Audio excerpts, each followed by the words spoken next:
శుక్లాం బ్రహ్మ విచారసార పరమాద్యాం జగద్వ్యాపినీం వీణా పుస్తకధారిణీమభయదాం జాడ్యాంధకారాపహాం హస్తే స్ఫాటికమాలికాం విదధతీం పద్మాసనే సంస్థితాం వందే తాం పరమేశ్వరీం భగవతీం బుద్ధిప్రదాం శారదాం.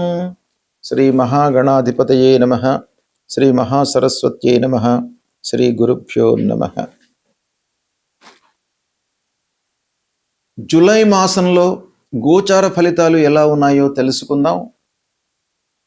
జూలై మాసం శ్రీ పరాభవనామ సంవత్సర నిజ జ్యేష్ఠ కృష్ణ పాడ్యమి బుధవారం నుండి ఆషాఢ కృష్ణ విదియ శుక్రవారం వరకు ఉంటున్నది. ఈ జూలై మాసంలో ఉన్నటువంటి గ్రహస్థితిని మనం చూసినట్టయితే సూర్యుడు 16వ తారీఖు వరకు మిథున రాశిలో సంచరిస్తున్నాడు. తదనంతరం కర్కాటక రాశిలోకి ప్రవేశించి మాసాంతం కూడాను కర్కాటక రాశిలో సంచరిస్తున్నాడు. బుధుడు 7వ తారీఖు వరకు కర్కాటక రాశిలో సంచారం, తదనంతరము వక్రగతిగా మిథున రాశిలోకి ప్రవేశించి మాసాంతం కూడాను మిథున రాశిలో సంచరిస్తున్నాడు. శుక్రుడు 4వ తారీఖు వరకు కర్కాటక రాశిలో సంచరిస్తూ 4వ తారీఖు నుండి మాసాంతం వరకు సింహరాశిలో సంచరిస్తున్నాడు. కుజుడు నెల మొత్తం కూడాను వృషభ రాశిలో సంచరిస్తున్నాడు. గురువు ఈ నెల మొత్తం కూడాను కర్కాటక రాశిలో ఉచ్చ స్థితిలో ఉన్నాడు. ఇక శనీశ్వరుడు ఈ నెల మొత్తం కూడాను మీన రాశిలో సంచరిస్తున్నాడు. రాహువు కుంభరాశిలో సంచరిస్తున్నాడు. కేతువు సింహరాశిలో సంచరిస్తున్నారు. ఈ విధంగా ఈ ముఖ్యమైనటువంటి గ్రహాల యొక్క సంచారము ఈ జూలై మాసంలో ఉంది. ఈ గ్రహస్థితిని ఆధారంగా చేసుకొని ఈ సంచారము ఎలా ఉంటుంది 12 రాశులలో జన్మించినటువంటి వాళ్లకు అనేటువంటి విషయాన్ని మనము తెలుసుకుందాం. మిథున రాశి వారికి జూలై మాసంలో గోచార ఫలితాలు ఎలా ఉన్నాయో తెలుసుకుందాం. ఈ జూలై మాసంలో ముఖ్యమైనటువంటి గ్రహాలు ఏ ఏ స్థానాల్లో సంచరిస్తున్నాయి, వాటి యొక్క ప్రభావం ఎలా ఉండబోతుంది అనే విషయాన్ని మనం చూసినట్టయితే సూర్యుడు ప్రారంభం నుండి జన్మస్థానంలో సంచరిస్తున్నాడు, ప్రతికూలంగా ఉన్నాడు. 16వ తారీఖున 2వ స్థానంలోకి ప్రవేశిస్తున్నాడు. అంటే జన్మ ద్వితీయ స్థానాలలో సూర్యుడి యొక్క సంచారం జరుగుతుంది. ఈ మాసంలో ప్రతికూలంగా ఉన్నాడు. కుజుడు ద్వాదశ స్థానంలో ప్రతికూలంగా ఉన్నాడు. బుధుడు ప్రారంభంలో 2వ స్థానం, తర్వాత జన్మస్థానంలో ఉన్నాడు. ఇది కొంత అనుకూలమైనటువంటి ఫలితాన్ని ఇస్తుంది. ముఖ్యంగా గురువు 2వ స్థానంలో ఉన్నాడు. 2వ స్థానం చాలా అనుకూలమైనటువంటి ఫలితాలను, శుభ ఫలితాలను ఇచ్చేటువంటి స్థానం. అందున గురువు ఉచ్చస్థితుడై ఉన్నాడు కాబట్టి 2వ స్థానంలో సంచారం బాగా కలిసి వస్తుంది. ఇక శుక్రుడు 2, 3 స్థానాలలో సంచరిస్తున్నాడు, అనుకూలంగా ఉన్నాడు. శని దశమ స్థానంలో ప్రతికూలం, రాహు 9వ స్థానంలో ప్రతికూలం, కేతువు 3వ స్థానంలో అనుకూలంగా ఉన్నాడు. ఈ విధంగా ఈ స్థానాలలో గ్రహాలు సంచరిస్తున్నాయి. వీటిని మనము ఆధారంగా చేసుకుని సమిష్టిగా గోచార ఫలితాలు ఎలా ఉన్నాయో చూసినట్టయితే రవి మూలకంగా కొంత ఆరోగ్య సమస్యలు, టెన్షన్స్, వర్క్ మూలకంగా ఇబ్బందులు ఇలాంటివి తలెత్తేటువంటి అవకాశాలు ఉన్నాయి. అయినప్పటికీ సమాజంలో కొంత మంచి పేరు, గౌరవ మర్యాదలు ఒక పక్కన లభిస్తాయి. ఇకపోతే ఉద్యోగస్తులు వాళ్ళు టీం లీడ్ చేసేటువంటి అవకాశాలు ఉన్నాయి. రాజకీయ నాయకులకు కూడాను కొంత కలిసి వస్తుంది. ఇక 16 తర్వాత ఆదాయం విషయంలో కొంత జాగ్రత్తలు తీసుకోవాలి. ఖర్చులు పెరిగేటువంటి అవకాశం కనబడుతుంది. ముఖ్యంగా గురువు ధనస్థానము, తద్వారా ధన లాభము గోచరిస్తుంది. కుటుంబం లోపల మీకు అనుకూలత, ఆప్యాయత, ప్రేమ, అనురాగాలు ఇవన్నీ కూడాను గురువు మూలకంగా కలుగుతాయి. ఈ మాసంలో రావాల్సినటువంటి డబ్బు కూడాను మీకు సమయం లోపల చేతికి అందుతుంది. కుటుంబంలో శుభకార్యాలు జరిగేటువంటి అవకాశము ప్రస్ఫుటంగా గోచరిస్తుంది. శుభకార్యాలు జరుగుతాయి, శుభకార్యాలకు వెళతారు.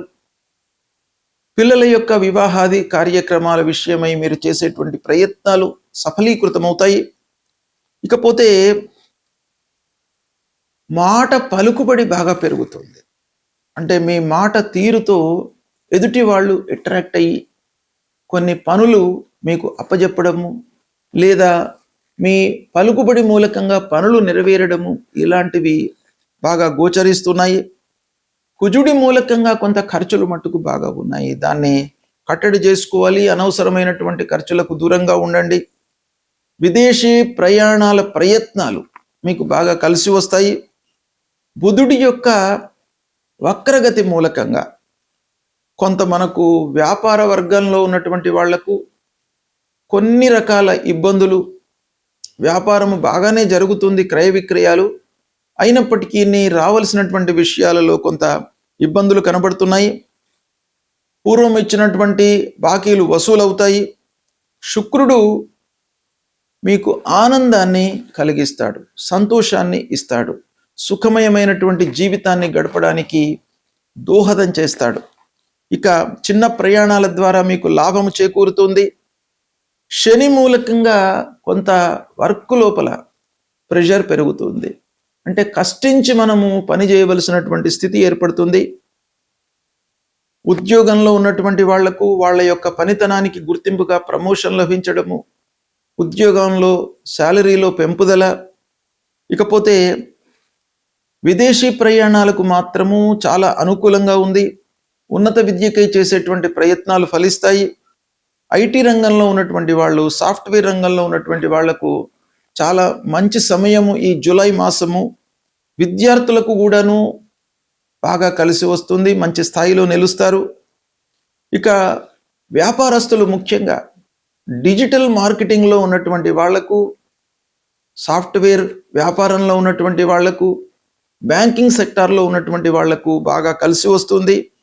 విదేశీ కంపెనీలతో ఒప్పందాలు చేసుకోవడము, ఆదాయము పెంపొందేటువంటి అవకాశాలు బాగా కనబడుతున్నాయి. వివాహ ప్రయత్నాలు విజయవంతంగా కొనసాగుతాయి. ఇకపోతే వర్క్ లోడ్ మట్టుకు బాగా పెరుగుతుంది కనుక కొంత జాగ్రత్తలు తీసుకోండి. ఆరోగ్యంపై మనస్సు నిలపండి. ఓవరాల్గా చూసినట్టయితే మిథున రాశి వారికి జూలై మాసంలో చాలా అనుకూలమైనటువంటి ఫలితాలు ఉన్నాయి. దీన్ని సద్వినియోగపరచుకోండి. సుఖమయ జీవితాన్ని గడుపుతారు. గోచార ఫలితాలు అంటే జన్మ సమయంలో చంద్రుడు ఉన్నటువంటి రాశి ఆధారంగా ప్రస్తుతము గ్రహాలు ఏ ఏ స్థానాలలో సంచరిస్తున్నాయి అనేటువంటిది ప్రధానంగా తీసుకొని తదనుగుణంగా చెప్పేటువంటి ఫలితాలు అన్నమాట. అయితే ఈ ఫలితాలు మనకు కొంతవరకు ఉపయోగపడతాయి. అంటే వ్యక్తిగతంగా మనం ఆలోచించాలి. వ్యక్తిగతంగా జన్మ సమయంలో ఉన్నటువంటి గ్రహస్థితిని ఈ గ్రహస్థితికి మనము జోడించి ఫలితాలను మనం చెప్పుకున్నట్టయితే మీకు వాస్తవానికి చాలా దగ్గరగా ఉండేటువంటి అవకాశాలు ఉంటాయి. కాబట్టి ఇంకా సూక్ష్మమైనటువంటి ఫలితాల కొరకై వ్యక్తిగత జాతకాలను క్రోడీకరించి మీరు చూసుకోవడం అవసరం. అయితే గోచార రీత్యా ప్రతికూలంగా ఉన్నటువంటి గ్రహాల విషయమై మీరు పరిహారాలు చేసుకోవాలి. ముఖ్యంగా శుభగ్రహాలు, అందున దేవగురువు బృహస్పతి ప్రతికూలంగా ఉన్నప్పుడు మనం తప్పకుండా పరిహారాలు చేసుకోవాలి. గురువు నిమిత్తమై దత్తాత్రేయ స్వామిని కొలవడము, దక్షిణామూర్తి స్తోత్ర పారాయణం చేయడము, తర్వాత గురువుకు సంబంధించినటువంటి మూల మంత్రాన్ని చదువుకోవడం, శనిగలు, పసుపు పచ్చ వస్త్రము ఇవి దానంగా ఇవ్వడము చాలా ముఖ్యం. గురువు నిమిత్తమై మీరు తల్లిదండ్రులను సేవించండి. ప్రతినిత్యం కూడాను తల్లిదండ్రులకు నమస్కారం చేసుకోండి. వాళ్ళ యొక్క ఆశీర్వచనం మూలకంగా మీకు గురువు యొక్క అనుగ్రహం కలుగుతుంది. ఇక రెండవది శనేశ్వరుడు. శని ప్రతికూలంగా ఉన్నప్పుడు మీరు శనికి సంబంధించినటువంటి స్తోత్రాలు, ఆంజనేయ స్వామికి సంబంధించినటువంటి స్తోత్రాలు చేసుకోండి. హనుమాన్ చాలీసా చదవండి. శనికి సంబంధించినటువంటి మూల మంత్రం నీలాంజన సమాభాసం రవిపుత్రం యమాగ్రజం ఛాయా మార్తాండ సంభూతం తం నమామి శనైశ్చరం అనేటువంటి ఈ మూల మంత్రాన్ని ప్రతినిత్యం కూడాను చదువుకోండి. నల్లని నువ్వులు, నల్లటి వస్త్రము, ఇనుప ముక్క, నువ్వుల నూనె ఇది దానంగా ఇవ్వండి. శనైశ్చరుడికి నువ్వుల నూనెతో అభిషేకం చేయండి. ముఖ్యంగా ఏలినాటి శని రన్ అవుతున్నటువంటి వాళ్ళు, అష్టమ శని, అర్ధాష్టమ శని ఉన్నటువంటి వాళ్ళు తప్పకుండా ఈ తైలాభిషేకం చేసుకోండి. తర్వాత రాహువు, కేతువు ఈ గ్రహాలు కూడాను ప్రధానంగా మనకు ఫలితాలపై ప్రభావం చూపిస్తాయి గనక రాహు కేతుల నిమిత్తమై అమ్మవారిని పూజించండి, దుర్గామాతను పూజించండి. కేతువు నిమిత్తమై గణపతిని స్మరించండి. నిత్యము గణపతి దేవాలయానికి వెళ్ళండి, అమ్మవారి దేవాలయానికి వెళ్ళండి. ఇక ప్రధానమైనటువంటి గ్రహము సూర్యుడు. మీకు ఆరోగ్యాన్ని, శారీరక సౌఖ్యాన్ని, మానసిక రుగ్మతలు లేకుండా మిమ్మల్ని కాపాడేటువంటి గ్రహము సూర్యగ్రహము. కాబట్టి సూర్యుడికి మీరు ప్రతినిత్యం కూడాను సూర్య నమస్కారాలు చేయండి. 12 సార్లు సూర్యుడిని నమస్కారం చేసుకోండి, భూమికి నమస్కారం చేయండి. సూర్యుడికి వీలైతే అర్ఘ్య ప్రదానం చేయండి. సూర్యుడి మూలకంగా మీకు ఆరోగ్యము కలుగుతుంది. ఆరోగ్య ప్రదాత సూర్యుడు. ఆరోగ్యం ఉంటే అన్నీ ఉన్నట్టే. ఆరోగ్యమే మహాభాగ్యం. కాబట్టి ఆరోగ్యాన్ని మీరు కాపాడుకోవడానికై సూర్య నమస్కారాలు చేయండి. ఆదిత్య హృదయ పారాయణం చేయండి ప్రతినిత్యం కూడాను. గాయత్రి మంత్రాన్ని మీరు జపించండి. ఇవి చేసినట్టయితే మీకు గ్రహాల మూలకంగా, ఆ గ్రహాలు సంచరిస్తున్నటువంటి అరిష్ట స్థానాలు అంటే దుష్ట స్థానాల మూలకంగా జనించేటువంటి అరిష్ట ఫలితాల నుండి మిమ్మల్ని ఈ పరిహార మూలకంగా భగవంతుడు మిమ్మల్ని కాపాడుతాడు. ఇవి చేయండి, తప్పకుండా మీకు మంచి ఫలితాలు కలుగుతాయి. శుభం.